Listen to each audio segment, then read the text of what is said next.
Hello and welcome to the Culture Swally, your podcast dedicated to Scottish news and pop culture.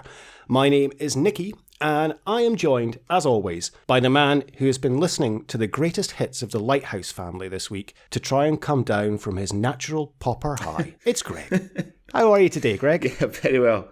Very well. I don't have any natural poppers today. The cold I had in the last episode didn't last very long.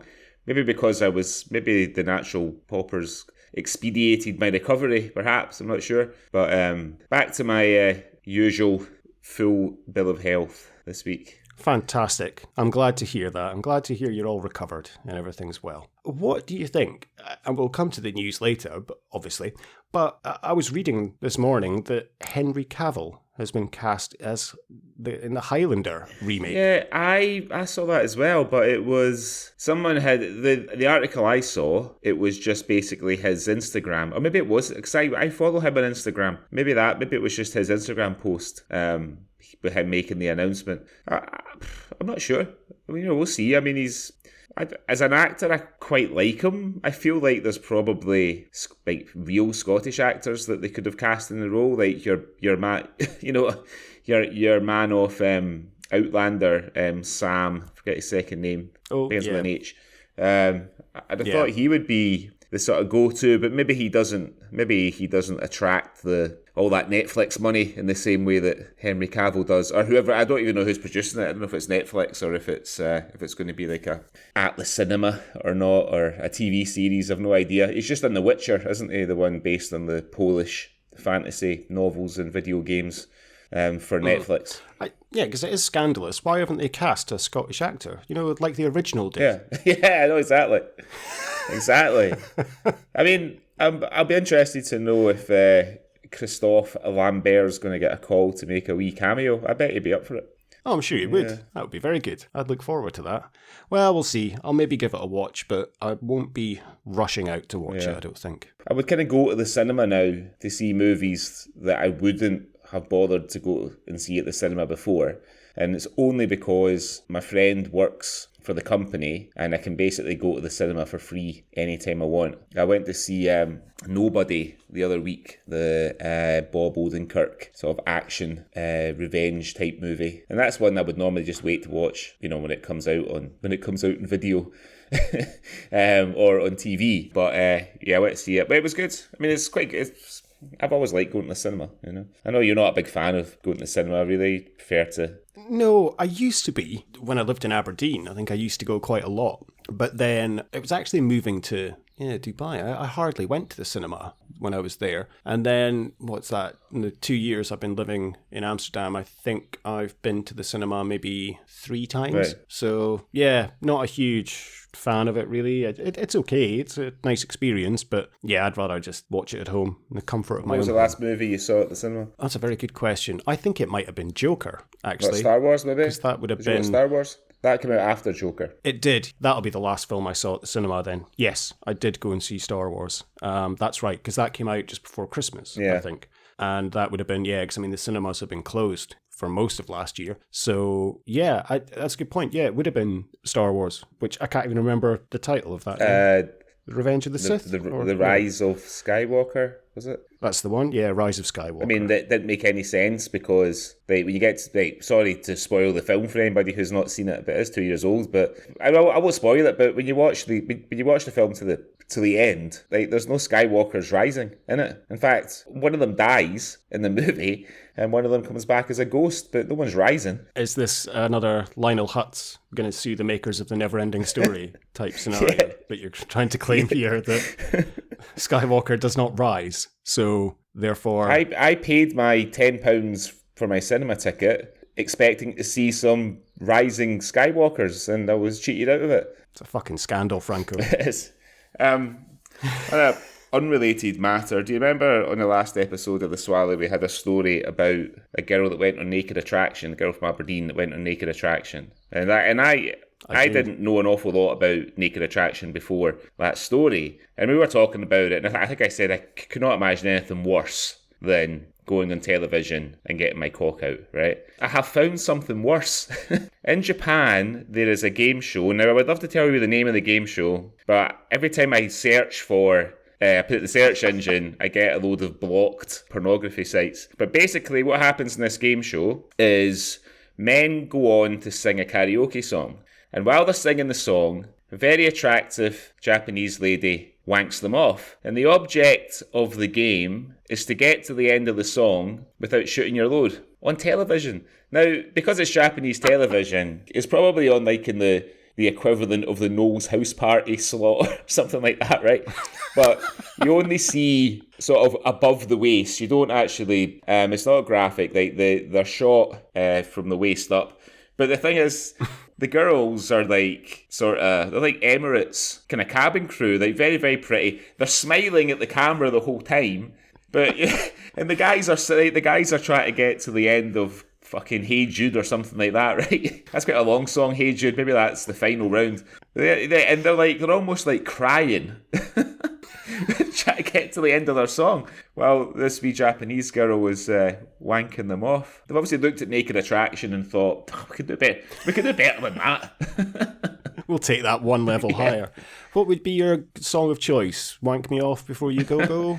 It would have to be a short. Turning Japanese? By the Vapors.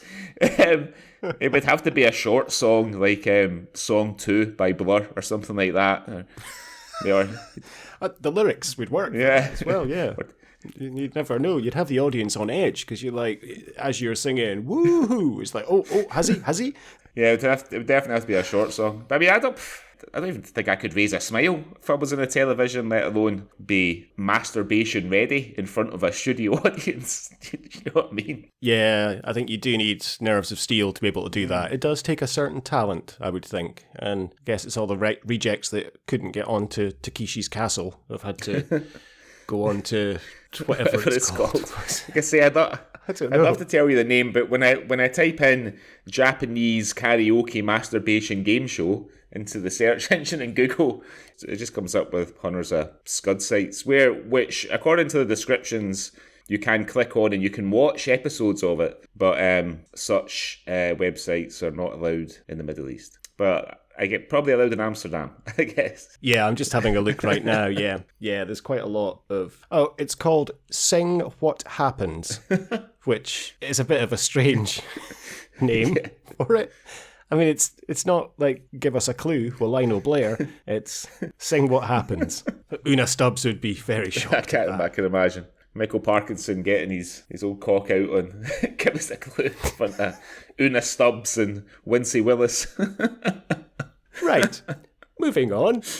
Shall we have a look at the news? Yes. Yeah. Cue the jingle.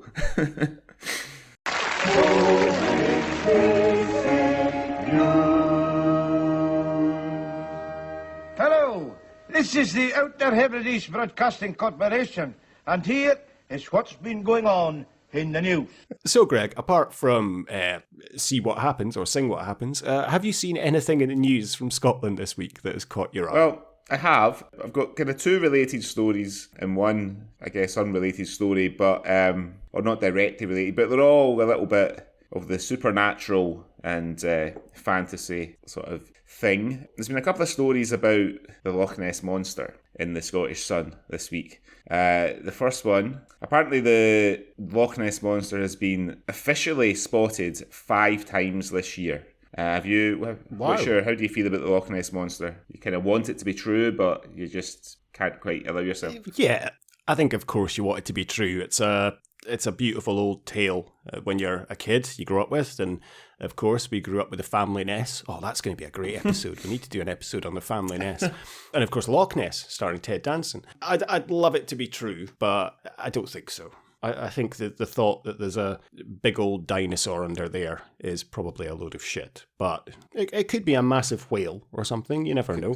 Maybe. But I'd love it to be true, but I doubt it is. Well, there's a girl called Kaylin. I think I'm saying her name right. It's spelled Kalyyn. Kaylin Wangle, unusual second name. She has got cameras set up which film the loch all the time. and streamed the images back to her computer. An object spotted her eye, or caught her eye rather. She's from Oregon in the USA. The clip shows an object moving along the surface of the water and has been hailed as good as it gets. We'll put a link to the article up on the website. I mean, it's basically like a black kind of line. I mean, it could be like a plank of wood.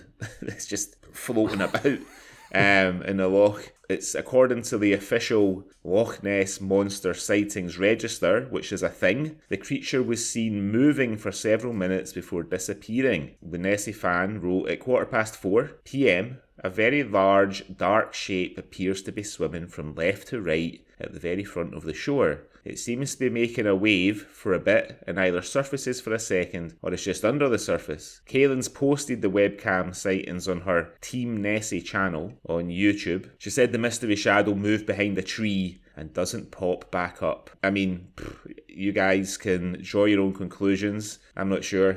It just looks like a dod of wood. Someone's flung in a loch to me. She said, a friend of mine that I met through the webcam chat asked me to take a look at it. I had never seen anything quite like it on the webcam before, and I thought it was interesting enough to make a video. When it is really visible, it's much longer than any boat that I have seen on the webcam. So that's my first story, but my second story, which I'll go right into, is also related to the Loch Ness Monster. So Loch Ness isn't the only body of water in the world to have sort of legendary creature allegedly living in it. But according to the Scottish Sun, boffins, because that's what the Scottish Sun call scientists, boffins are investigating whether large, mysterious sea creatures like the Loch Ness Monster are actually whale penises. So these experts believe that the long neck or tail that you sometimes see in alleged photographs of the Loch Ness Monster, for example, is actually a whale swimming on its back with its cock up out the water. Dozens of explanations have been made for the supposed sightings of a sea serpent like the one at Loch Ness, but a study by a team of researchers published in a paper in the Archives of Natural History claimed the Nessie neck is just a big whale cock. The study speculated that many accounts of large, mysterious sea creatures with serpent-like tail were actually a large baleen whale and its snake-like penis. They added that other accounts could be attributed to the male members of certain whale species, which can be at least 1.8 metres long. I bet they wouldn't have any problem on Sing What You See. I think you'd need a couple of the girls to They certainly would help with that, wouldn't Yeah. you? That's a big ask. And whale songs are quite long, aren't they? You would definitely need like some sort of screen to protect the studio audience if that thing goes off during a rendition of the Long and Winding Road or something. So apparently these whales' penises are sometimes spotted rising from the water during mating. I guess they just flap it about and hope that there's a lady whale around that spots it. So the theory focused on the famous black and white photograph of Nessie, the one which we've all seen loads of times, which was taken by a surgeon called Robert Kenneth Wilson in the 1930s. But there's something that I know about that picture that clearly the Scottish Sun doesn't know, and that is that picture was exposed as a fake years ago, like not long after it was published. And I don't imagine there's a lot of whales swimming about in Loch Ness. It's not a sea loch. I thought whales only lived in the sea. But yeah. So let us know your thoughts on the Loch Ness Monster on Twitter or Instagram, and we'll put links to this ridiculous story on the website. What have you found this week? I've got two kind of linked stories as well, which I'll go through both now. Mm-hmm. So the first story, I just want to give a shout out to the Italian cafe in Airdrie, which is located at the back of an Aldi, and it's called Back at Aldi's, which I think is an absolutely genius name. And this kind of went viral on social media. And Aldi replied to the tweet saying, "Not even mad, genius." And it's a nice little name. It's got a big 5-star rating, the cafe, so it's a very good place to go. So that's a brilliant little bit of naming. Back at Aldi. It's great, yeah, Back at Aldi. It does what it says in the tin. It's perfect. This other story that links in also concerns an Italian ice cream shop. which Michael Douglas, not that one, Right. the other one, 25, was up in court at Falkirk Sheriff Court and told he was clearly a very dangerous individual after he tried to rob this iconic Italian ice cream shop. So the ice cream shop is called Orlandi's and it's in Alloa. So this incident occurred at 6:50 p.m. on November the 6th last year as Rosa Orlandi, 61, and her sister, Franca Orlandi, 65, were working in the family-run shop and cafe. Douglas entered with his face masked and moved behind the counter where Rosa was working. He pointed a knife at her and shouted, "Open the till." Rosa shouted back, "No," and then began screaming for her sister. Franca, her sister, was in the back, heard her, came through from the kitchen to see the accused in the shop with a knife and shouted, "Give me the money and get it out of your till." At this point, Rosa picked up a pool cue and Franca picked up a chair and they chased the accused out of the shop. It wasn't Michael Douglas's day, because as he turned to flee out of the shop, he smashed into the front door, which must have hurt, I would imagine. And then just so happened that a police car was coming round the corner. And the cops have actually said they were driving round the corner in their car and they just see this guy running out of the ice cream shop and these two women in their 60s chasing him, one with a pool cue and one with a chair. It's very similar to the story that we had last week with Derek Tang in the Chinese restaurant. I just love this when people fight back, but I just love the fact that it's two women in their 60s, just so like, no. So they were actually looking for Michael Douglas because he had attempted to rob a 16-year-old boy 40 minutes earlier. He'd pulled the knife in front of the boy and said, "Guess what you've got," but the boy just ran away. So Michael Douglas obviously wasn't that good. Like a master criminal. Definitely not. And that was really effectively it. He was up in court, so he had to pay £1,000 for the repair of the shop door, and he was jailed for 2 years and 7 months. So yeah, that was Michael Douglas. Now there's a photo of Orlandi's on in the article in the Daily Record, and I can describe it as very much like the Inversnecki in Aberdeen. Yeah. When you go in there. So it's like quite a small shop. But obviously they have ice cream and confectionery and everything everywhere. They don't have a pool table. Right. So why is this granny brandishing a pool cue like, I don't know, Tom Cruise with his balabushka in The Colour of Money? Fair play, it's handy that she had it, but why has she got a pool cue just hanging about the shop? Obviously it's for protection, I would imagine. I was going to say, maybe it's not the first time some fanny has tried to rob them.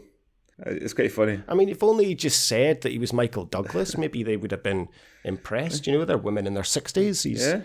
Might have gave him a free cone or something. So, it's unfortunate for Michael, but I'm sure he'll be very popular in prison with that name. Michael Douglas. Yeah.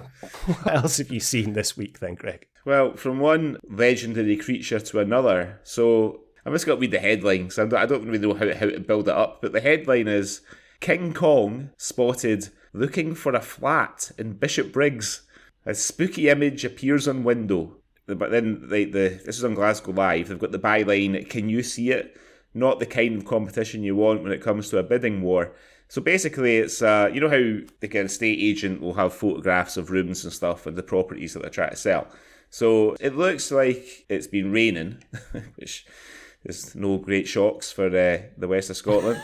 So the window's a wee bit steamy. It also looks like there's like bushes or something on the other side of the glass. So there is what looks, I suppose, a wee bit like a monkey's face. Like a combination of the light, the wet windows, the bushes and whatnot. But the story reads, an eagle-eyed house hunter has stumbled across some unexpected competition in the form of King Kong. The famous ape has mysteriously appeared looking for a flat in Bishopbriggs, with marks in a window and the sunlight combining to display an image eerily reminiscent of the famous movie character peering inside the property. The photo appears on a Rightmove listing for a two-bedroom flat on Duncrine Place, if anyone's looking for a flat in Bishopbriggs.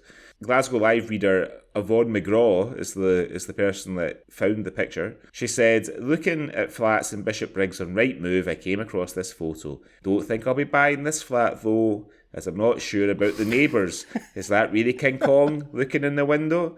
And so sort of related to that is another story. And again, it's a sort of I would put it down to a combination of the light on the window, blah, blah, blah. But someone's taken a picture of ghosts of wee grannies walking up the road with rain macs on in Partick in Glasgow. So the picture, I'm trying to describe it, the picture is two parked cars parallel to each other. And I suppose what looks like two kind of Oompa Loompa sized women walking between the cars, but it's kind of blurry and out. Like the women, and I'm doing the rabbit ears punctuation marks, listeners. The women, you know, they look like they're sort of dressed in the sort of things that our grannies used to wear. I mean, they're saying, oh, it's the image comes shortly after we reported on the spooky scene of ghosts of wee grannies walking up the road with rain macs on in Partick. I mean, how do you feel about it? There was another story a few months ago in Glasgow Central, in the rail station. They do these tours where they take you down to the sort of unused old platforms and sort of subterranean tunnels and things like that. And the man who hosts the tour, who is the kind of tour leader, he had a group down there. He took a selfie with the group before they came back up. And over to the left in the picture, there's what looks like Uncle Fester of the Addams Family, a sort of grainy kind of image that is being put down to a ghost. It must be a ghost. What's your thoughts on ghosts? How do you... We're covering all the big issues today. Loch Ness Monster, ghosts, King Kong. Yeah, I would say to a certain extent I do believe in ghosts. I think there is... Yeah, I mean, it's a very big question, very broad. I'm not saying I believe in ghosts such as like Casper, but I believe in kind of spirits or things that can move or presence. That's maybe more what I'm thinking of. Like I believe in some sort of spirituality. I mean, I'm not a medium like Whoopi Goldberg in Ghost, so I can't speak to that. But yeah, I believe in something, I think. Okay. What about yourself? Yeah, I think I'm the sort of fairly classic agnostic. You know, I mean, I don't know. I would like to. It's about like the Loch Ness Monster. I would like to believe that there's like a big serpenty dinosaur thing that lives in Loch Ness. But like sort of deep down in my heart, I can't quite bring myself to. I don't know. I'm too much of a skeptic. What to do? I don't know. What to do? I mean, Ghostbusters is one of my favourite films, but True. I don't know if I believe that. And Ghost Dad as well, but Bill Cosby ruined that for me now. Yeah, we're not allowed to like Ghost Dad anymore, or The Cosby Show. No, it's all ruined now. Never mind. Do you have any more stories? I do. I've got one more, and this is from the Daily Record this week. Obviously, the pubs are open again. Hooray! So people can go in and drink. But obviously, some people have missed the pubs so much that they've maybe not been able to handle themselves quite well. So a drunk Scots punter writes grovelling apology letter to bar after stealing thermometer and plate. The general story is that this Huxley bar and restaurant in Edinburgh, this punter was there for a night out, and then they'd woken up the next morning to discover that they had stolen the bar's thermometer. Right. So they returned it with a letter. So I'm going to read the letter to you now because it is quite amusing, the letter. So this letter is dated the 10th of May, 2021. To the employees at the Huxley and whomever this may concern. I was at your establishment over the weekend having a beautiful time. I have been drinking throughout the day to the point of many regrets. After copious amounts of wine and cocktails, I somehow became extremely infatuated with one of your thermometers, and in that process decided it would be a brilliant idea to take it home with me. According to my friends, after a few more drinks in your outdoor seating area, I was very loud, disruptive, and acting in a way that I am genuinely embarrassed about, and probably will be for the rest of my days. The next part of the story I have no recollection of. I am told that upon our Uber arriving, to save your employees from us, I attempted to take my burger away with me, whilst it was still on a plate. As a result, I was running through the streets manically, being chased by one of your very brave employees, trying to retrieve said plate. Thankfully, he got to me in time and recovered it safe and sound. I wanted to write to formally apologise to you all, and I would have come in to apologise in person, but I'm currently too ashamed over my drunken antics, and I also have an exceptional hangover, which I deserve. I'm deeply sorry for all the trouble I have caused, both your employees and the establishment in general, and I have definitely learnt a lot from this situation. Please accept my sincere apologies for any upset or offence caused by my actions, and know this will never happen again. I have placed the stolen item, plus some Kit Kats and Magic Stars, in the package, and hope for its safe return. Yours sincerely, the very sorry plate thief. So a lovely little story in terms of a nice little letter that they've sent. And they interviewed the bar's manager, and he said, oh, she was great when she arrived. She was adamant that she needed a selfie with the thermometer. Why can't I say that word today? Thermometer. When taking the temperature, and when staff's backs were turned, she pinched the thermometer. After being sat for a while, she ran off with her burger. Staff got to her, boxed it up, and gave it to her to take away. So, that leads me to a question, I suppose. Have you ever stolen anything from a pub? Yes. I actually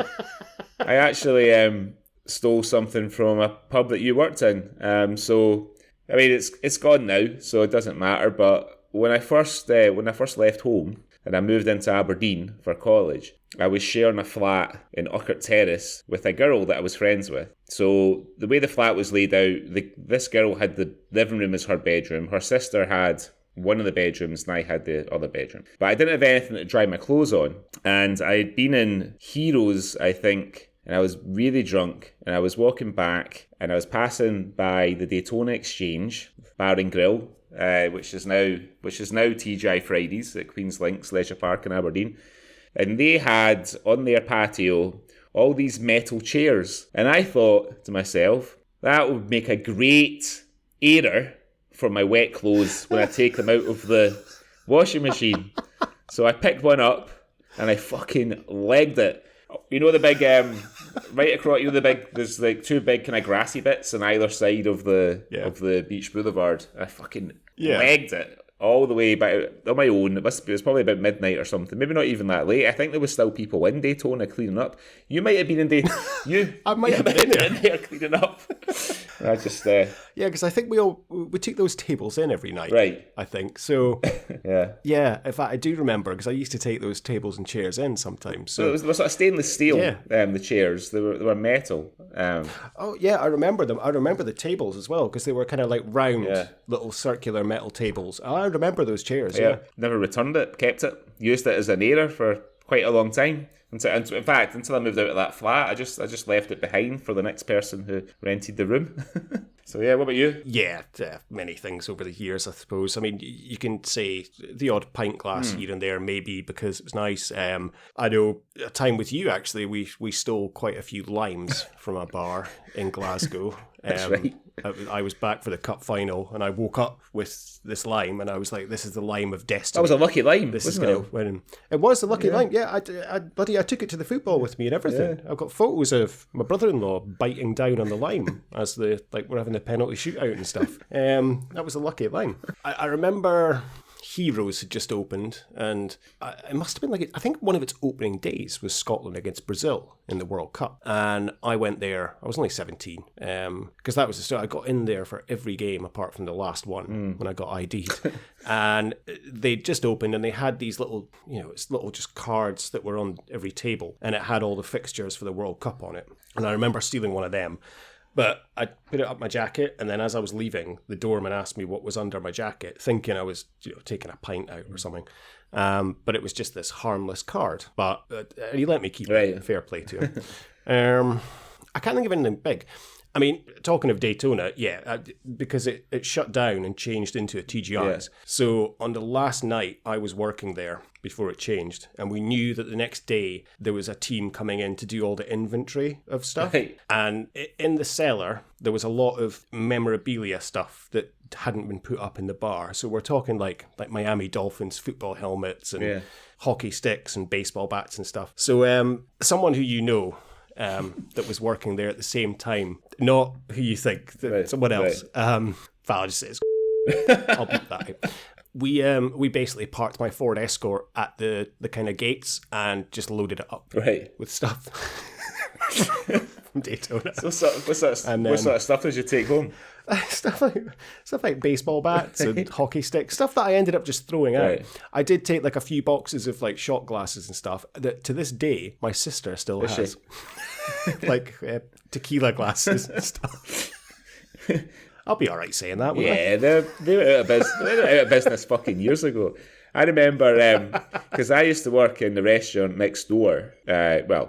Frankie and Mary's. I used to work at Frank Mary's next door, and we shared this big sort of a big kind of storage area with Pizza Hut up the stairs. So we used to take our breaks in there, and we'd go in there for a smoke and stuff. I mean, you would get in a lot of trouble for doing that. You probably get a lot of trouble for doing that back then because it was a total fire hazard.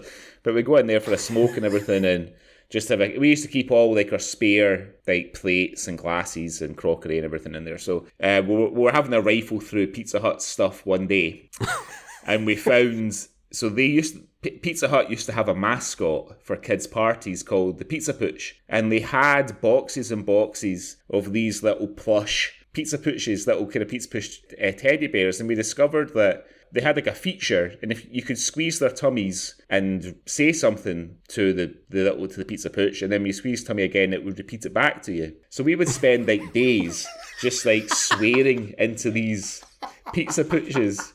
So like hoping that when the kids had that, this does not cast me in a good light. The only thing I will say is I was very, very young. But they were hoping that like the kids would squeeze the Pizza Pooch's tummy at a kid's party, and it'd be like, "Fuck off, you cunt," or something.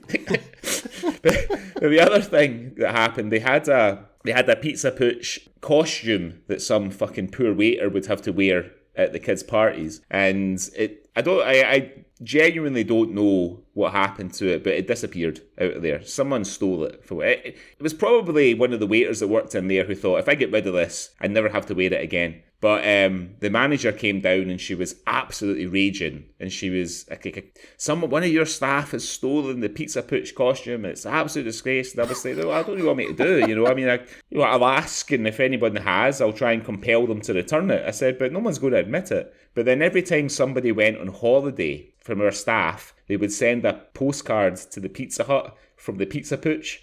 So people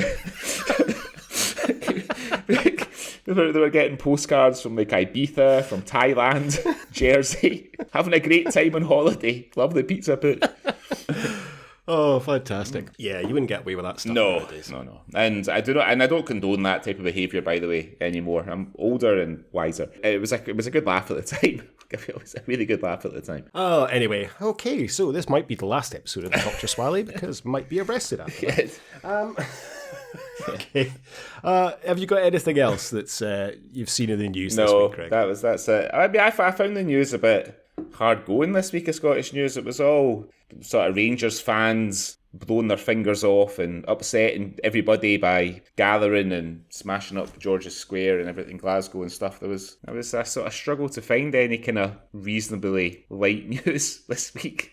Okay, well, it was your choice this week, Craig, and you selected for what we were going to review, so I'll let you do a little introduction as to what we're going to be talking about today. Well, on the last episodes, I mentioned that, this is like our 22nd episode, and we've never done anything as yet with, arguably, maybe after Sean Connery, Scotland's most famous sort of personality of the last easily 50 years. And of course, I mean Billy Connolly. So I chose this week 1993's Down Among the Big Boys, written by Peter McDougall, originally broadcast on BBC One in September 1993 as part of their Screen One anthology TV series. It stars Billy Connolly, of course, in the lead. It also stars Ewan Stewart, Gary Murtagh, Rab Affleck, Douglas Henschel, who we've had on the Swally before, Swally favourite Alex Norton, Maggie Bell,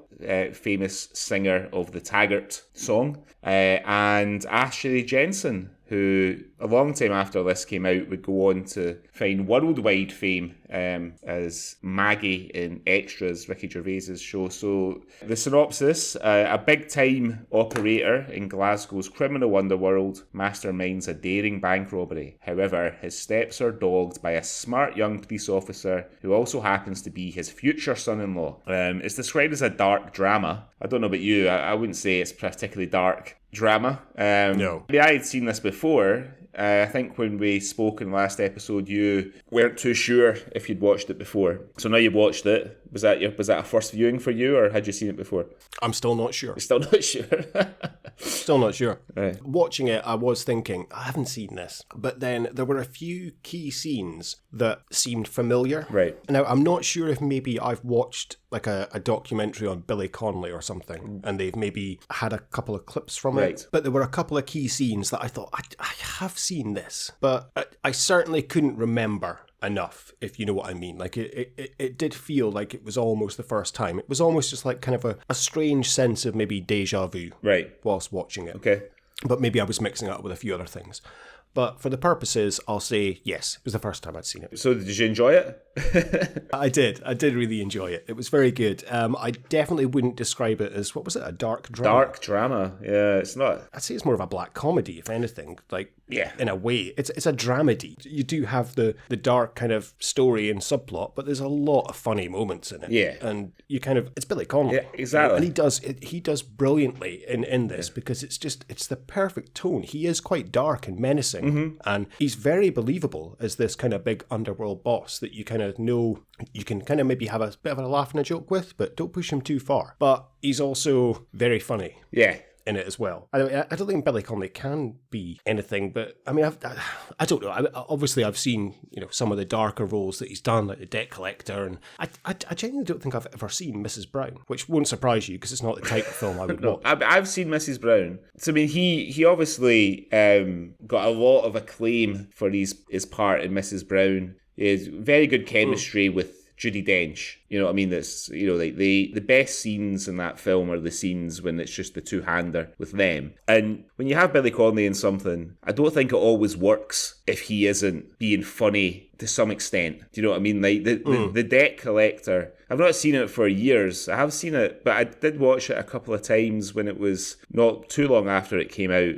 And I don't know, because in The Debt Collector, he does play it totally straight. It's obviously based on the life of, it's sort of loosely based on the life of Jimmy Boyle, who's a notorious Glasgow gang member of the 60s who became quite a renowned artist when he was in prison and when he came out of prison. And there's a film about him called A Sense of Freedom, which is better than The Debt Collector. But it's something that doesn't quite work in The Debt Collector because you kind of need Billy Connolly to be funny. I was watching, this is going to sound like completely unrelated, but I was watching Oprah Winfrey interview Eddie Murphy yesterday, and Eddie Murphy was, they were talking about what it is to be a comedian and that kind of thing, and Eddie Murphy was saying, he said, like, if you talk to me long enough, I'm going to say something funny. I can't help it. You know what I mean? They say, it's like he says like my comedian training is that we observe, like comedians observe everything. He says that he said if you show a comedian if you show like a group of people your brand new car, the comedian will be the one to spot a little scratch in the paintwork. Nobody else. You know what I mean?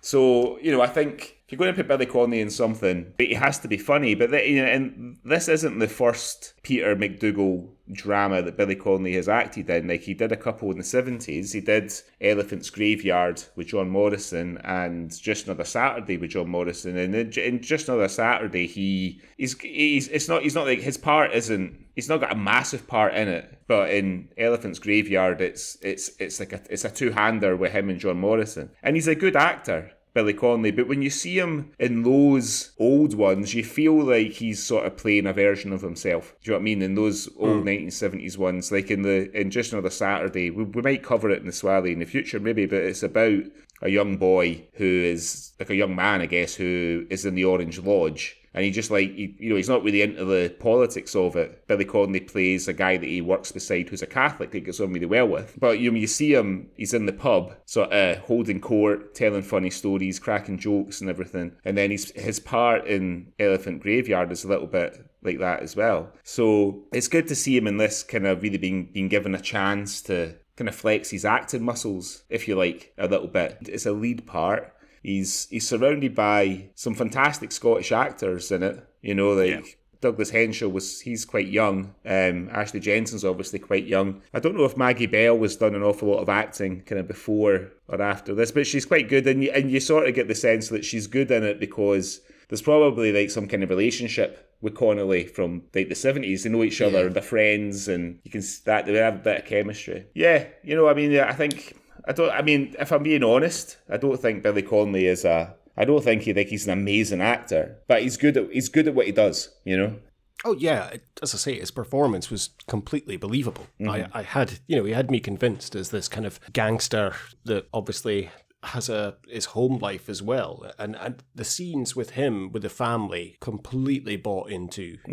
As you touched upon there must have been some relationship with Maggie Bell personally, because you really do believe that they are this kind of married couple that have been together for decades. Yeah. Completely believe into that. And you do feel the kind of torture of Jojo's character, especially towards the end, not to rush ahead, but when he kind of works out, what's he going to do about Louis? Yeah. You do almost believe, because even, Maggie Bell's character, Jane, I think, even she's kind of questioning what's he going to do, because, even she doesn't know, what is he going to do about this? Is it possible that he is going to bump him off? Or what's going to happen? But at the end of the day, he loves his daughter so much that it's impossible. That's one thing I did really liked about it as well. It had you kind of questioning before the big reveal that Louis is actually a copper, because they hint up at it a few times, but they don't actually say, because initially he says about it being a mixed marriage when he's questioned in the pub, and then you're kind of led to believe it's a Catholic Protestant thing, and then it's revealed that obviously he's CID. I know, and that's the thing, and Peter Dougal he's clearly interested in the kind of the Glasgow or West of Scotland Catholic Protestant thing, because he's written at least 2 plays that I know of that study it. I remember the first time, because I sort of came across this because all his dramas were released on DVD around the kind of mid 2000s, and I'd seen them being advertised in the Daily Record, and I thought I'm going to buy them. So when they came out, I did, and it was Just a Boy's Game, Just Another Saturday, Elephant's Graveyard, and this one. And so I thought I'll watch them kind of chronologically, like as they came out, and this was the last one, because this is actually the last drama that Peter McDougall's ever had on the television, which is a scandal, to be honest, I think, because I don't know that we've ever had a Scottish writer who can really sort of portray the West of Scotland experience like Peter McDougall. Yeah, I thought this is going to be another sort of West of Scotland Catholic Protestant study, and it is sort of hinted at a little bit. I think it's sort of suggested that Jojo and his family are Catholic, and obviously with Louis and his father, Louis Senior, they're both police officers, and they sort of traditionally, well, certainly back in the old days, it was quite a Protestant profession in Glasgow to be a police officer and stuff. You wouldn't get very many Catholic police officers in the west of Scotland. And I thought it was going to be yet another study of that dynamic, but maybe updated for the 90s. So like when you get the big reveal when the mugger tries to rob Dougie Henshall and Ashley Jensen, and he gets his warrant card out, right? That's what they mean by a mixed marriage. It's interesting you touched upon the Peter McDougall writing the kind of West of Scotland characters. And that was what struck with me watching this. I was fully invested in the main story and the main characters. But it's almost the side characters that kind of steal it. Yeah. And there's a couple of like random snippets, like the couple that are outside the Italian restaurant. Yeah. And it's, you know, you don't want to eat all that pasta, you know, come on, let's go home and get a piece and sausage. Yeah. Wally, look at all the different kinds of things you can eat. My eyes can hardly take it all in. Nah, I can't go that pasta. Greasy Italian food's no good for you. It's not healthy it is. Makes you all big and fat and that. Come on, there's a bus, go on. Let's go even have a piece of sausage.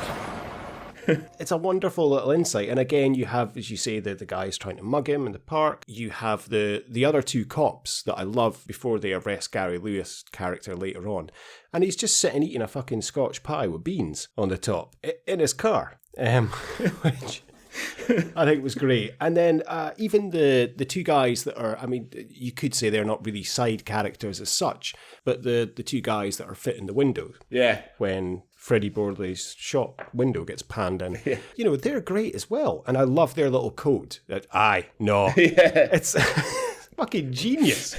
But all these little side characters just make it into this beautifully crafted kind of thing. Even John Bett as the forger. Yeah. Immediately I'm like, Jesus, who is that? Who do I know him from? And it's like, oh, fuck, it's John Bett, of course. Christ, he's shot up the Swally tally again with his appearance. Yeah. But all these little side characters just make it for me. It was so good. And I mean, my favourite character of the whole thing is Bungalow. Yeah, I knew it would be. We can come to...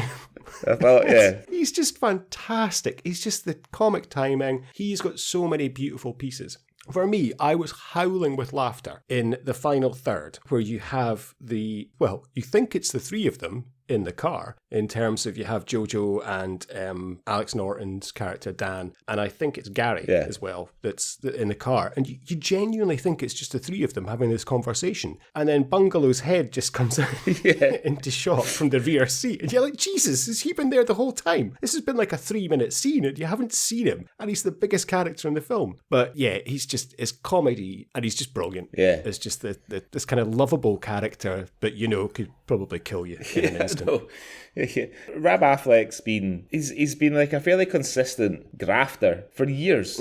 He pops up in all kinds of things. Yeah, I mean, but just the character of Bungalow, the name and everything. Yeah, I mean, it's just like I think that again, that's the kind of genius of Peter McDougall. You know, he's got Dancer in Just a Boy's Game, and as soon as you know the character's name's Dancer, you know exactly what kind of character he is. You know what I mean? A bit of a white boy, fly guy, but they likes the ladies and all that kind of thing. And then you got Bungalow, and the name just, you know, he's solid as fuck. You know what I mean? He'll fucking knock your pan in. Did you spot a young Billy Boyd flinging his jacket over the bar? I did, yes. I did notice that. To be fair, I had read that he was in it. Yeah. Because I'd kind of been doing a little bit of, not research. Pre-work. Yeah, just had a little look. I'd just been writing up my notes in terms of the cast list and stuff before I watched it. And I did read that it was young Billy Boyd that throws his jacket over the bar. Yeah. One scene that I thought, going back to Billy Connolly, that he is particularly good in is when he turns up he gets back home and they're having the hen do, and they're singing Good Night Girl, and the girls say, "Oh, come on, Jojo, come and sing. It's wet, wet, wet," and he's like, "Wet, wet, wet. Pish, pish, pish." Jojo, come on. You'll be back in time to meet Louis' parents. Long weekend, that's all.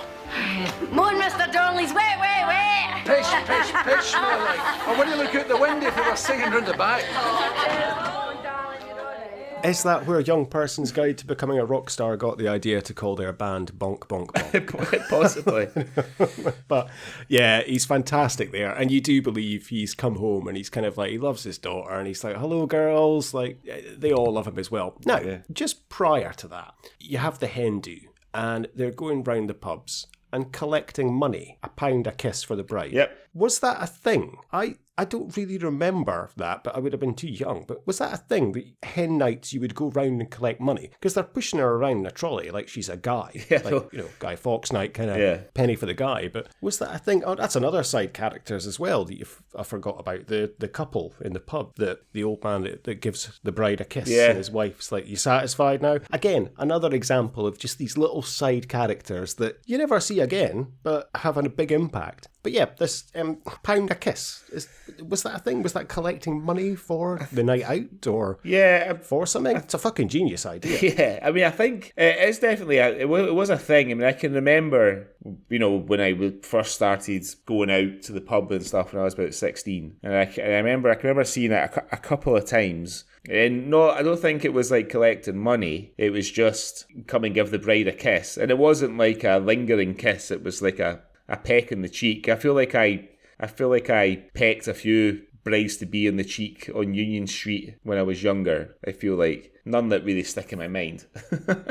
I feel like I definitely did it. I mean, it's not now. I mean, a hen do now is all the girls off out to Ayanapa or somewhere, right? Or a big night out in town or something. I think hen do's are more like stag do's now, right? Yeah, I think so. Yeah, definitely. Yeah, the other actor in this who's interesting is Ewan Stewart, because even when I was watching this for the Swally, I was thinking, what has he been in? Because he's got one of those faces, and I think probably his most famous role is as one of the officers on Titanic, who shoots the Irish fella and then shoots himself. And there was he was portraying a real person and the family of that guy. There was a big story about it because obviously he had been used for dramatic effect, and by all accounts that never happened when the Titanic sank. So, but yeah, I mean, that was a big part for him. And then and again, I hope we cover this one in the future, but he plays a gangster in Looking After Jojo, the Edinburgh 1980s set drama with Robert Carlyle and and Kevin McKidd about the other drama about the heroin epidemic in Edinburgh in the 1980s. I mean, the thing that I think Peter McDougall has, he has a few sort of kind of fingerprints on his scripts, and I think the main one is these sort of Glasgow or West of Scotland expressions. So I've made a note of some of my favourite ones. There's the one that Billy Connolly says when he says they look like they fell off the back of the Lourdes bus, which made me laugh. The two pool players in the bar when Jojo and his team leave the bar, and one of them says to the other, "He thinks he's tough," and his pal says, "You mean he isn't sure?" Maggie Bell's classic, and you would only hear this in Glasgow, I think. "You've just had too much to drink, hen. Have a wee whiskey. It'll make you feel better." And then, of course, Billy Connolly says tickety boo a lot, but what made me chuckle the most is when he says tickety fuckety boo. And then when Douglas Henschel, when they're in the bank after the robbery in the safe, and they're talking about the Orange Walk going by at the same time, and he says, "Well, that eliminates everybody who lives in Lark Hall."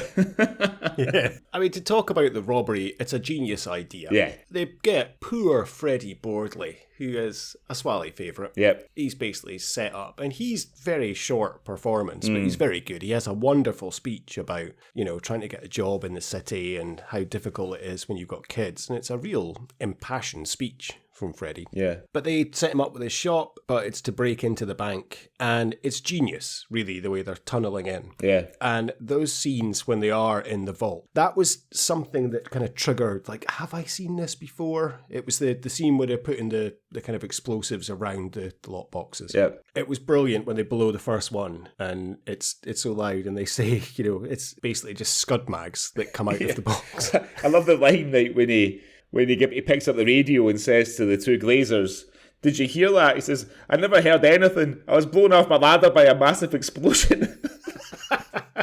And it's just the timing of, right, well, what the fuck are we going to do? Oh, there's an orange walk coming.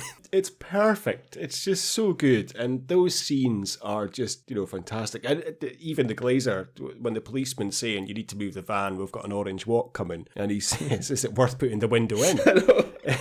nice little moments like that. But yeah, it's a very kind of genius way to rob the bank and safe deposit box. And as Douglas Henshaw's character points out, like half the stuff won't even be reported as stolen, because if you've got it stashed down there, then there's probably a reason you've got it stashed down there. You don't want to admit you've got it, or you're trying to claim it or something. What did you think of Douglas Henshaw's performance in this? I thought he was okay. He was a little bit wooden at times. Didn't have me quite fully invested as such. I think he was probably still finding his acting chops. Mm-hmm. He was okay. He worked well with Ashley Jensen. Yeah. He had a couple of decent scenes. I did like the scene when he is at the crime scene in the vault, and he's kind of commanding the area. He looked convincing. The best scene in terms of his performance for me was when he turns up at Jojo's when he's drunk. And it was a very convincing drunk acting performance from my point. And again, a very, humorous, because you're kind of on edge, because you're like, okay, Jojo knows, but does he know that Jojo knows? And he's pissed and he's Jojo, and Connolly's like, you like the sound of my name? Or was it when you stopped saying my name or something? Yeah, I think he says, do you just like the sound of my name or something? He says. So I think he was good, but he's been a lot better, if that makes sense. I think when you compare that performance to, the only other thing we've done so far with him in it is obviously Orphans. And, when you compare it to his performance as Michael in Orphans to this one, it's, Orphans is obviously much, much better. He's phenomenal in that film. Yeah. Absolutely phenomenal. The whole cast is in Orphans, though. It's a absolutely phenomenal film. But you're right. He does, improve. But he's good. He's believable. You do believe in what he's doing. I'm convinced that he's a copper. I'm convinced that he's in love with Jojo's daughter. I'm convinced that he likes Jojo. I'm convinced that he had a slightly tenuous relationship with his dad. Yeah. And seems to get on better with his uncle, played by, as you mentioned, the Swally favourite Alex Norton, parading around in his towel for the first part, with his gut hanging over it. Hairy shoulders. And his beautiful moustache. He looks less like Phil Collins now. You can see the transition is starting. He's great as a kind of believable, slimy lawyer. Alex Norton, saying Alex Norton is great. That's basically, end of sentence there. But yeah, he's very believable as kind of the slimy uncle involved in the bad things, and it's quite sinister at the end, when he basically hands the deeds to the house to Louis, and effectively comes clean of what's about to happen and what's been happening. You touched on it before when you were talking about Dougie Henshaw and, the relationship that Louis has with his dad. So obviously his dad is a policeman too, but he's never got out of uniform. He's never risen to the same CID heights as Louis has. It's a really it's sort of strange. I mean, Ken Drury, who plays Louis Sr., plays a good part, but the part's a bit of a strange one, because before we meet him, he's kind of built up to be a bit of a sort of tyrant, if you like, and sort of problematic and whatnot. But then he sort of, I don't know if it's just Ken Drury's performance, but even when he's being a wee bit controlling over Louis' mum and stuff in the restaurant, and he doesn't want Louis to get married because he wants him to get promoted first and establish his career before he settles down, and he just sort of comes full circle pretty quickly, and you're sort of given the impression that he's kind of bullied Louis' mum for years and years, but then she just stands up to him pretty early on as well. They have it's quite a good scene that they have just together when they're talking about the evening's plans to go for dinner and meet Billy Connolly and Maggie Bell, the new parents and new in-laws and things, and they're drinking sherry in the morning, as you do. And she's like, here, just have another one, pour another sherry for us both, knock it back in one and all that. And you're like, well, I don't know. I mean, if it sort of feels like you need longer for her to get to that position, and you need to establish the kind of more unpleasant aspects of his character sooner. I think where this film struggles a bit is that there are so many characters. It's only an hour and a half long, so it's quick. It fairly runs by, but there are so many characters played by so many really good actors, and apart from like Jojo, Louis, and bizarrely kind of guys like Bungalow and Jojo's team, they're the only ones that are really given time to kind of develop and you get to know them. You know, the other ones, it's like, right, we need to get Louis Sr. from A to B pretty quickly. So by the time he's in the pub with Jojo and they're having a beer and they're, you know, and celebrating the engagement, he's not like a problematic character anymore. He's you know, he's sound. You know, you like him, and he's because, you know, and you start to feel a bit sorry for him because it's obvious, although it's never really explained or drawn out. All the photographs that they take of him getting the gifts are obviously they're designed to be maybe blackmail material later on if required, and you're just sort of left to work that out for yourself. So you start to feel a bit sorry. You feel a bit sorry for him. You're like, oh, you know, he seems he's a nice fella. You know, he likes a drink, and they're just drinking neat vodka in the afternoon when at Jojo's. Fucking. It's very true, because that's, as you say, like when Jojo and him come back from the pub and he's stumbling up the drive to the wrong door. The mother does say, like, you know, don't think of that as your father. Think of that as a holiday for me in Greece. Yeah. If she was such a pushover and he'd bullied her all these years, she's not going to be saying that and thinking that.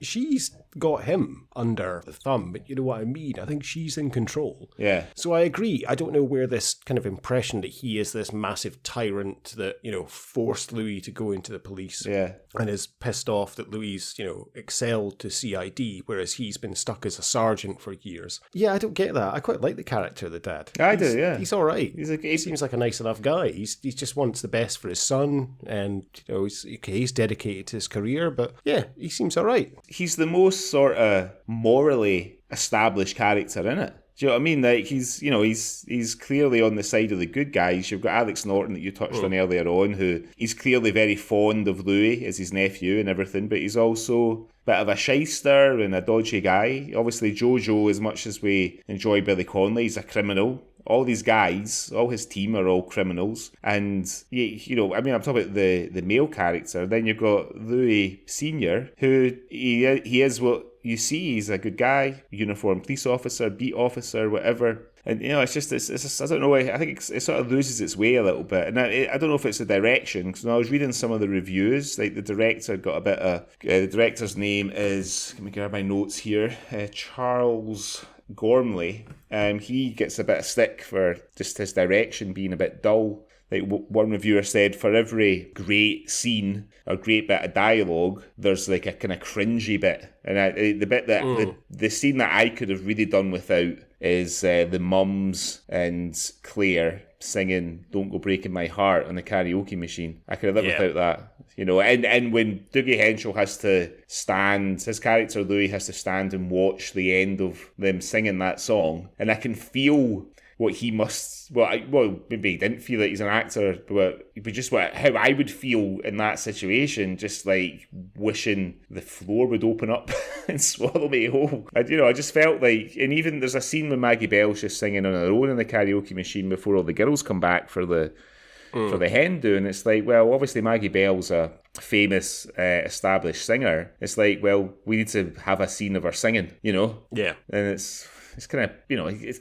don't really need it. You know, you could have used that time to sort of develop some of these sort of next level characters a wee bit, you know? I don't know. I mean, but then the next level characters or side characters are kind of to make it. I mean, you could speak about Gary Lewis's character, who's is kind of integral to the plot in a way. Yes, yeah. But he's only in, 4-5 scenes in total, but he does have kind of in fact, I think he's credited as Jacketless Man. He doesn't even have a name. Yes. So, and he's hardly got any lines in terms of, apart from going into the pub to order his half pint of whiskey and saying he can't pay, and had a barman violently taking his jacket from him. Yeah. He doesn't really have anything else, and quite right, he would take the jacket out of the window because it's pissing with rain. I mean, those clothes in the shop, I mean, even for the early 90s, those clothes, I mean, they were pretty out there, right? Yeah, they were. So I think Freddie Bordley a wee bit wasted in that role in terms of like a talent like his. We need to find something that, because when we did Just a Boys Game, Freddie Bordley's got like almost a cameo part in that, tiny part in it, and obviously it's not a very big part in this one either. It'd be good to find something where to find something that he's been in that we can give him some proper Swally attention, you know? I agree with you. I think, I don't know if he's wasted in this role because he plays a good part and it needed a good character that you can kind of sympathise with. And as I say, his speech that he delivers about, you know, how difficult it is about, you know, getting a job, if you've got kids, it's a real impassioned speech that I'm on board with. Mm-hmm. And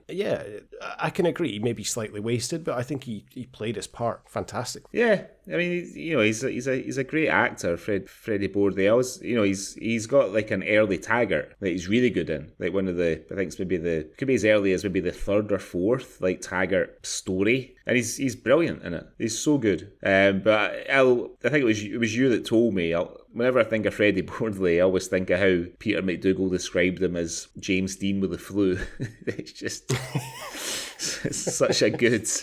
So, you know, it's such a good description of anybody. And then you mentioned Gary Lewis. So, I mean, I guess this is quite early in Gary Lewis's. I think he came to acting a bit later in life. You know, I mean, it's just every part that Gary Lewis plays, there's always this real kind of vulnerability about the character. You know, if you think about Thomas in Orphans, is probably the best example of it. But as Billy Elliot's dad, and Billy Elliot, and he's the conflicted miner. He wants to be on strike with his work mates and his son, but he understands that he needs to earn money to send Billy off to this dancing school and everything because the boy's got a talent. And I could never imagine Gary Lewis playing like a proper hard man. Do you know what I mean? Like, and even I think it's a sort of testament to how good an actor he is in this. I mean, it's a small role, but you know, when the bartender comes round the bar and kind of shoves him against the bar and takes his jacket off, and he's like, "Oh, I'll come in tomorrow with the money." You feel really sorry for him. Do you know what I mean? I sort of think if I had been in the pub, I'd just have paid for his drinks. Just say, "Here, give me his jacket back." That's exactly what I thought. Exactly what I thought watching that. I'd be like, "Christ, someone please pay for the guy's drinks." Yeah. How much was the round? It was like £1.90 or something for a half and a half. Yeah, something. Yeah. It was like glorious early 90s prices that you and I only got to enjoy for a really short time. Yeah, it's just he's so good, and even when he's been interviewed by the police later on and all that, and again, it's they've gathered like this company of like fantastic actors, and some of them are. I forget the actress's name, and she's in like she didn't Take the High Road for years, and then she was in Balamory, and she's the wife of You know what I mean? Yeah. I can't remember her name. I know exactly who you mean, and I meant to check. I was like, "Oh, what's her name?" Yeah. But I know exactly who you mean. As soon as I saw her, I was like, "Oh, that's her from Take the High Road." Yeah. And I forgot, of course, Balamory. Yeah. You know, she's got a really short scene, just a few lines. And you think, oh, you know, why is she in this? Because at this time, she was still in Take the High Road in the early 90s, you know, so she wasn't like she was a struggling actress, but, you know, she had a regular gig. But I think for her, I think she liked working with Peter McDougall or acting in his plays because she either small roles or big roles in pretty much everything that he had made. So all these scripts that he had on the BBC, she's got a part in. Like his very first one, Just Your Luck. She's one of the leads in it, and then she just pops up for a couple of minutes in like other ones and stuff, you know. So I think she must just enjoy acting in his stuff, you know. And who else is there? Well, there's the other actor, of course, that we've not really touched on is John Murtagh, who plays Gary, the sort of psycho, I guess. You know, he's supposed to be the one that everyone, you know, I think there's a line when the guy comes out with the Doberman dog and he says, "If that comes near me, I'll cut its throat." And Billy Connolly says, he's not talking, you know, if he comes near me, I'll cut his throat. And Billy Connolly says he's not talking about the dog, you know. So you're supposed to, and like John Bett is the forger, Billy Connolly's threatening that he'll get Gary to give him a lift home and all that kind of thing, you know. Do you think he's a particularly convincing Blade I merchant? believed it, yeah. I believed it.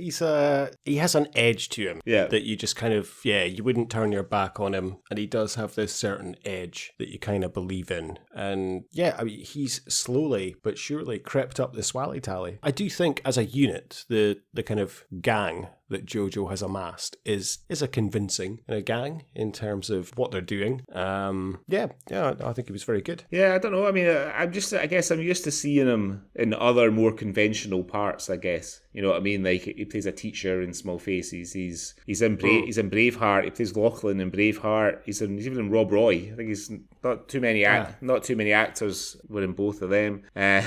You know, he was in River City for 4 years as well when it first started. He's even got an EastEnders credit under his belt as a reverend. But again, he's a bit like Rab Affleck, who plays Bungalow. He's just kind of sort of grinding out the work for years and years, you know. And he's one of those guys who he's in loads of things that you've seen, but you always have to kind of get your phone out to see what he's been in. Do you know what I mean? I know exactly what you mean, because I was the same with Rab Affleck. It was like, it's that guy. Yeah. You know, I've seen him in loads of things, and you check, and you're like, really? Is that all I've seen him in? Less than I thought, but he's just so distinctive. My question would be, Jojo is this kind of master criminal, and they've spent 9 months planning this bank job. So obviously it's a big heist, you know, and it's been a big deal. And obviously they've done a lot of this before, because as his wife points out, that all those times that he had to hide in apartments from the police and stuff, and, you know, couldn't come home. Jojo must be well known to the police. So I do find it quite unbelievable that Louis and his dad don't know about Jojo's kind of criminal enterprise. The whole fucking pub knows about it, obviously. He's got his own section in the bar, so he's obviously a very big-time gangster. He's got to be on the radar of, at the time, Strathclyde police. But, like, it's inconceivable to me that they would not have any idea who this guy is. Yeah, absolutely. And they sort of flirt with it when Louis Senior, when he first meets him, and he's like, I feel like I've met you before. Like, you've got... So he's obviously been arrested and things when he's maybe when he's been younger. Maybe that's the implication, when he's been a sort of young. And that's quite a sinister line that Connolly delivers there when he says, "Is it my type is familiar to you, but my face isn't." Joseph, I was going to say this earlier, but have we ever met? Your face is familiar. No, Louis, we've never met. But your face is familiar. I don't think so, Louis. I may be familiar to you, but my face isn't. What you mean is, my type is familiar to you, just as yours is to me. I don't understand. Yeah, there's something I want to show you. No, you're right. It's bizarre that Louis would be, like, in the CID in Glasgow and, you know, not know a criminal as notorious as we're led to believe in other scenes as Jojo. But I guess it kind of fucks the whole storyline if he does, doesn't he? So we'll just let it slide then. It's fine. Well, yeah, we'll let it go. It looked like I was trying to, as I always do whenever things are filmed in Glasgow or somewhere that I know, I try to kind of see if I recognise, and I'm fairly sure that a lot of it is filmed in Shawlands around Kilmarnock Road. Yeah. I spotted the Granary pub. I think the Italian restaurant is DiMaggio's now on Kilmarnock Road, and maybe DiMaggio's then, and the bank is just off. It's just off of Kilmarnock Road. So that's quite cool, because I used to live near there, so it's always good to see places that you know on screen. I think the scene when the mugger tries to mug Louis and Claire is in Queen's Park, I think, which is where the flagpole scene in Small Faces is filmed with the Canadian uncle. I think it's a great story. I think that it could have been executed better, not by the actors, but, you know, I think we've said before that we don't like it when films are too long or whatever, but I think this needed to be a wee bit longer. Because I kind of touched on it earlier. I think it needed an extra maybe 15, 20 minutes, maybe as much as half an hour, just to kind of develop the things that it starts to develop, but don't really go like the whole the photograph thing with Louis Senior, for example, and and that little bit of conflict between Gary and Bungalow. You know what I mean? You'd like to have seen that go somewhere. I kind of wanted to see Bungalow like sort of batter somebody, if I'm honest. I wanted to see him Hulk out. You know, like the closest we get is when he sort of grabs Gary by the throat when they're robbing the bank, and Jojo has to ask them to calm it down, you know. So yeah, I don't know. I mean, it's never going to get a remake or a reboot, so it is what it is. I mean, the BBC actually showed it as part of a kind of Billy Connolly season last year. Obviously, he has struggled with Parkinson's disease, is well documented. I think he's retired completely from all sort of performing and whatnot. But yeah, the BBC had a wee Billy Connolly season last year, and they showed this and a few of his other bits and bobs. But yeah, I mean, again, I'm trying to think, sort of, if you were going to recast that Jojo role, I mean, Freddie Bordley might have done a good job in that role. You know what I mean? That's a good shout. Yeah, that's a very good shout, actually. I could see him in that role. Yeah. That would have been good, yeah. You know, I mean, Alex Norton was, you know, if he wasn't playing the uncle, would he be convincing in it? I don't know. I can't really see Alex Norton playing Jojo. No, he's not imposing enough. If that makes sense. You need a kind of bigger figure. Peter Mullen would have been good in the role, I think. That's a great shout, actually, yeah. And he would have been just kind of the right age at that time to be... I would have been too young. Maybe a bit too young, yeah. Slightly, yeah. Maybe a bit just slightly too young to have a daughter of that age to be getting married. I mean, I think Connolly would have been in his late 40s, I think. I think he was born just before the end of the war, or maybe during the war. What about Brian Cox? Brian Cox, yeah, it's a good shout.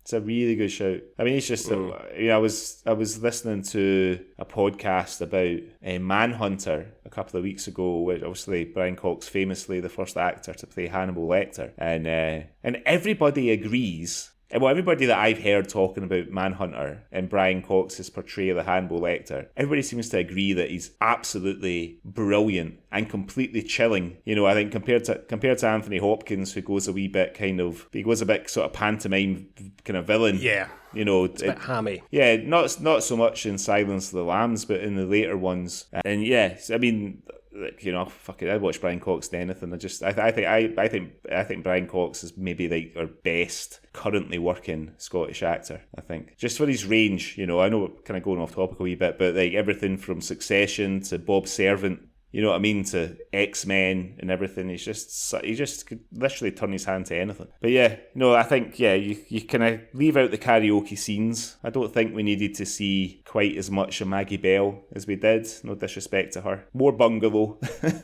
I would agree with you on that. I think you made a very good point earlier in saying that there's a couple of scenes that are just a bit nonsense and filler. Yeah. And they could have used those, you know, they probably add up to maybe about 10 minutes in total, and you could have used that to expand on Louis and his father's relationship and why he's so against him, you know, kind of expand that a bit more. Or, as you say, just have Bungalow round singing karaoke with Gene. Yeah, but I think Bungalow needs like his own spin-off show. I think the continuing story of Bungalow. So like Max and Paddy from Phoenix Nights, but it's Bungalow and Freddie Bordley's character going off to...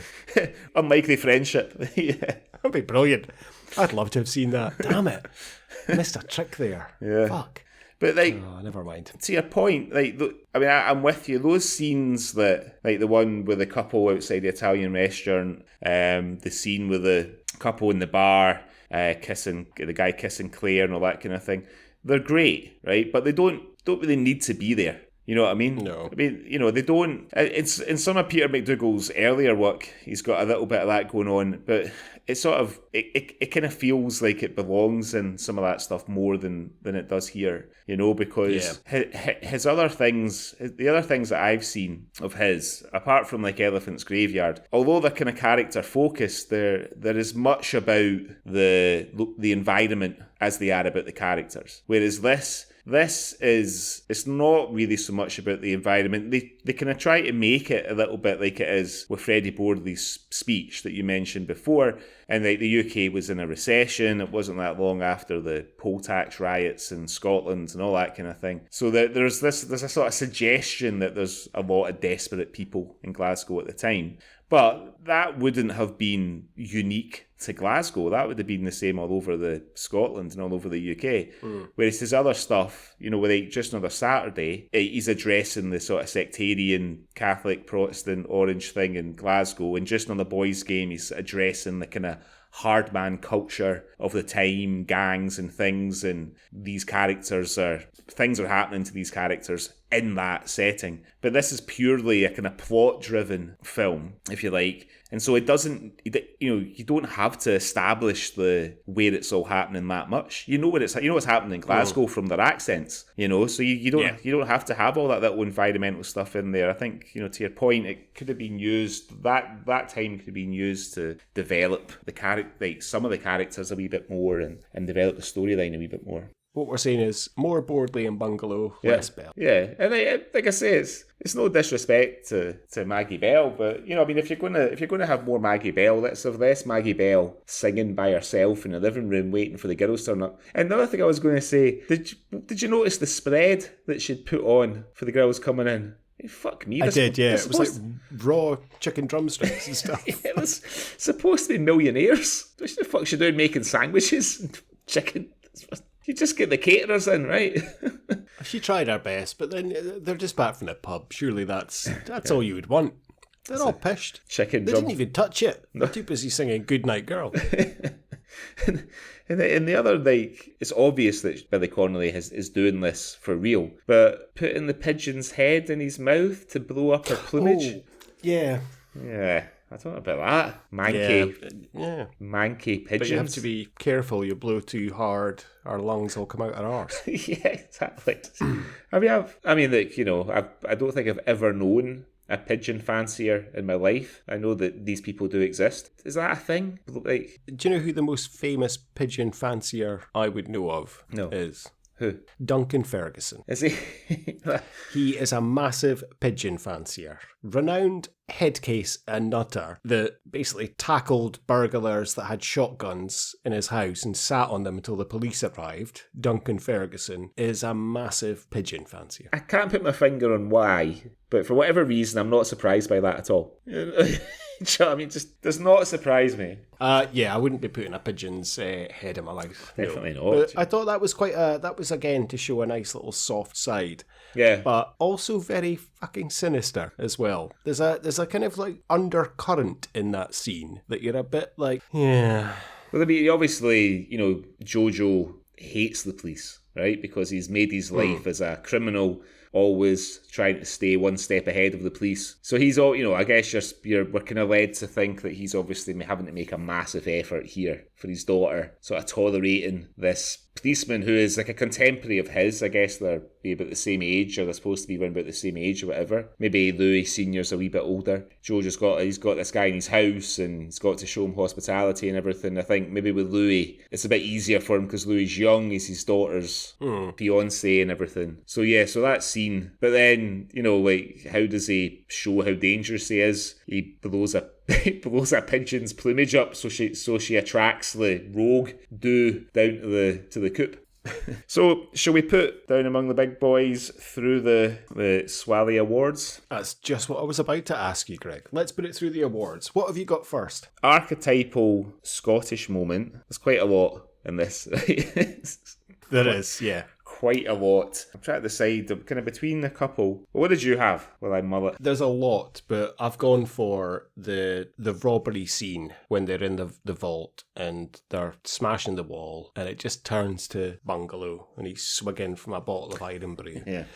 And it's just like the best Iron Brew advert you've ever seen. I had that or the Goodnight Girl, Wet, Wet, Wet singing. Yeah. What about yourself? I had the old guy thrown up outside the wine bar. So when Ewan Stewart's on the phone after he's found his Patsy and Freddie Bordley and he's on the phone to Jojo and Jojo asks him where he is. Just in one of these wine bars that are coming up, and there'll always be it doesn't matter how fancy it is, there'll always be an old drunk guy thrown up outside. I had that, but I think we'll give it to the Iron Brew scene. Although maybe because of these COVID times, it's a wee bit uncomfortable because he actually passes it to Gary and they're sharing the Iron Brew. It was fine back then. Yeah. Okay, it's COVID times now, but it was fine then. COVID didn't exist. The Frank Begbie Award for swearing. I only had one for this. I had a couple, but I did have to give it to the speech near the end when they're in the car and Connolly says, tomorrow morning you'll be my fucking son-in-law. I think it was the impassioned swearing there. That's what I gave it to, but I did have a couple of others. But Jojo is my nephew. Tomorrow morning it'll be my fucking son-in-law. What about yourself? I only had one that I felt was worthy, and that was Tickety Fuckety Boo. But I suppose maybe it doesn't deserve it because it's not, the Frank Begbie Award should be awarded to like fired up swearing, not casual swearing. So, but I think we'll give it. We'll take that. We'll give it. We'll give it to the car speech. The Jake McQuillan Your Tease Out Award. Has to be Bungalow and Gary, right? A bit. No, actually, because surprisingly, there's not a lot of violence in this, really. So I actually gave it to the barman ripping Gary Lewis's jacket off of him. Because it's quite violent. The way he comes through, he's quite menacing. The way he runs around the bar and then he grabs him and he just hauls it off. I agree. The scene with Bungalow is quite violent as well. But yeah, I gave it to the barman taking Gary Lewis's jacket off. It leads to him being jacketless man. It does. It's an integral plot point. The James Cosmo Award for being everything Scottish. It's a hard one, isn't it? It's a tough one. And when you look at the Swally tally, it's tough. But it's Alex Norton. It's all day long. Alex Norton. I mean, it's always if it's not James Cosmo, it's Alex Norton. I think we need to give a special mention though to John Bett because he's pretty prolific himself. And then final award, the Sean Connery Award for Who Got to Go Home and Fuck the Prom Queen. It's Billy Connolly, isn't it? Has to be Billy Connolly. It's his. There's no one else. Yeah, definitely not. I mean, I'd love to give it to Rab Affleck, but it's Billy Connolly. Yeah. In terms of your best scene, what was your favourite scene of the whole film? My favourite scene is the Orange March and them timing the explosions with the drum rolls. It's just, I mean, that is genius, absolutely genius. Well, that's the only answer. It's perfect. The whole scene is just brilliant. It's so funny. It's so fantastic, and as you say, it's just genius of the way that they're doing it, the timing, and Connolly is just on form in that scene. The way they're marching around and they're all topless, and just it's kind of the over exaggeration as he's pushing and boom, and they all cheer, and it's great. God bless King Billy. Yeah, no, I mean and you know that there wasn't anybody else that could have come up with something like that apart from Peter McDougall. You know what I mean? No. I wonder if Connolly had any input in that. I mean, I feel like Billy Connolly he's somebody that you feel like you sort of know to some extent because he's, you know, like you see him he's sort of a bit of a sort of chat show king in terms of as a guest. Like every chat show that you see the old footage of him on Parkinson, or even like I saw him being interviewed by who's the American Jewish comedian, the lady, she's quite famous. She passed away, but I can't remember her name. That's really annoying. Joan Rivers. I saw an interview of him on Joan Rivers, and he has her in absolute fucking knots. You know what I mean? So like between these chat show appearances, his stand up. The stuff like I really enjoyed when he did his world tour of Scotland and some of he did a few other countries. He did Australia as well later on, and Ireland and England and stuff. So you kind of feel like you know him a wee bit. You know what I mean? And obviously we don't, but you just because you kind of grow up with like famous people like that. You know. What about his American sitcom Billy? I remember that. I remember watching the first one, and all I really remember of it was there's a really cringy scene right at the end when he's dancing to Satisfaction by the Rolling Stones. But that spun off of and there was a sitcom called Top of the Class or something. Head of the Class.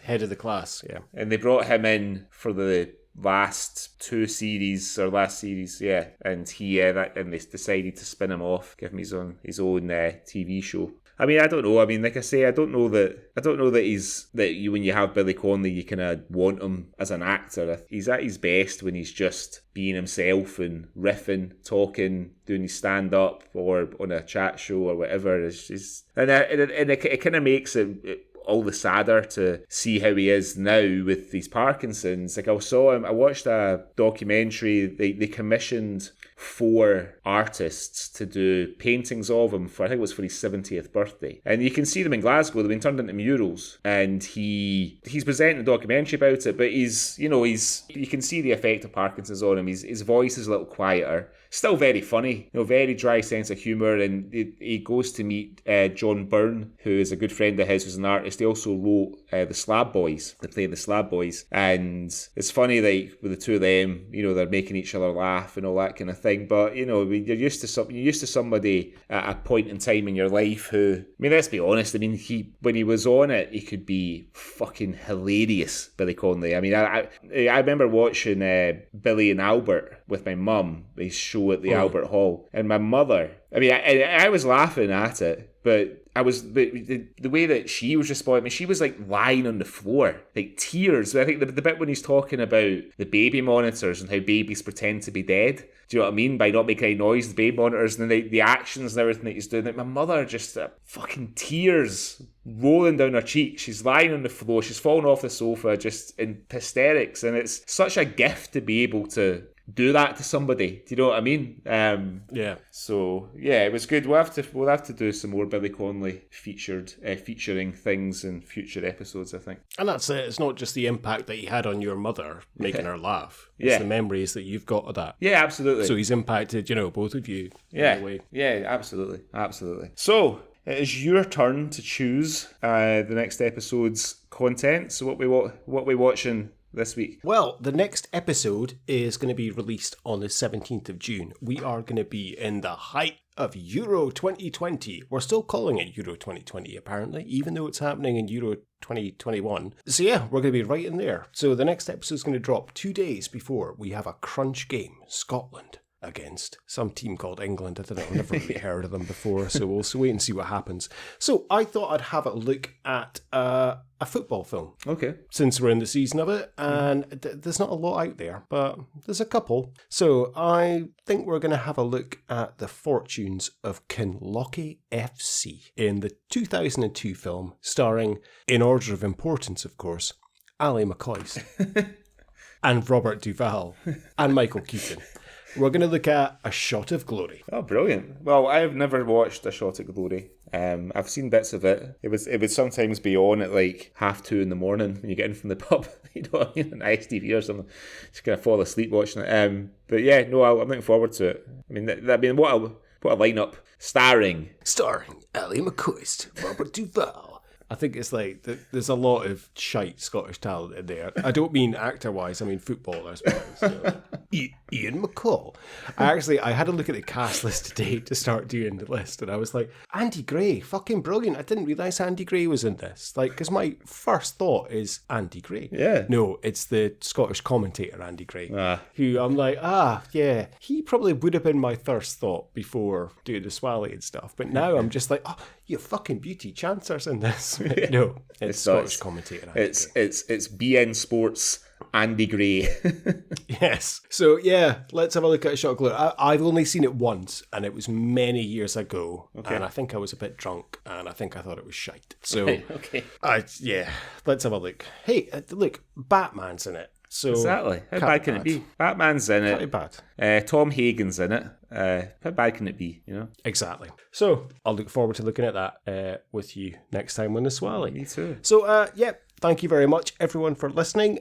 If you'd like to get in touch with us, you can follow us on Instagram at cultureswallypod, or why don't you follow us on Twitter? We are there at SwallyPod. We're not very active, but hey, if you follow us, we might get more active. And if you would like to email us with anything you would like us to review or any news stories you'd like us to cover, then you can reach us on cultureswally@gmail.com. And we also have a website now. So, Greg, where can they find our website? You can find us at cultureswallyblog.com. There's links to all the episodes. There's also links to some of their favourite news stories that we've covered over the last 22 episodes. And we're updating that semi-regularly. So come and check us out. And please rate, review and subscribe on iTunes. I know it's boring. I know everyone says it every podcast, but it really does help. So yeah, if you like us, then leave us a review, give us a rating and subscribe. And thank you very much. And until next time, tickety fucking boo. Tickety fucking boo.